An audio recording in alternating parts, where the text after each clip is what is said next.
పెద్ద ఇదేం కాదు కానండి, నాకు తెలిసిన చిన్న మాట. ఈ ప్రభుత్వం అనవసరంగా ఊరికే హిందూయిజం మీద హిందూయిజం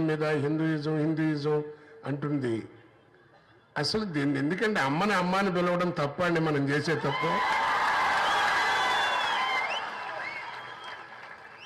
కన్న తల్లిని అమ్మ అని పిలుచుకుంటున్నాం, అంతేగాని వాళ్ళకి మళ్ళీ అమ్మని పిలవడానికి సిగ్గుపడి అమ్మలే సిగ్గుపడుతూ మమ్మీ అని పిలిపించుకునే సంస్కారం కాదు కదా.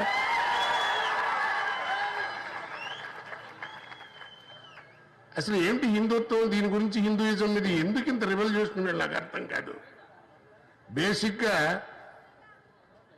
ప్రపంచ దేశాల్లో ఏ దేశమైనా మన దేశాన్ని ఇండియా అని పిలుస్తుంది. మన గర్భశత్రు ఎవరండి? పాకిస్తాన్. ఆయన మైక్ ముందు కూర్చుని ఈ హిందుస్థాన్ మే అంటాడు. మన గర్భశత్రువే హిందూ దేశం అని ఒప్పుకుంటుంది. ఇంకెందుకని దీని గురించి డిస్టర్బెన్స్ అనవసరంగా? పిచ్చోళ్ళు కాదు, పిచ్చి మాటలు కాదు. రెండు, ఈ హిందూయిజాన్ని నశించాలి, హిందూయిజం ఉగ్రవాదం అని అనేటువంటి వీళ్ళే పైన పరిపాలిస్తూ వాడి స్పీచ్ అంతా అయిన తర్వాత జై హింద్ అంటాడు. మరి అదేంటో నాకు అర్థం కాదు.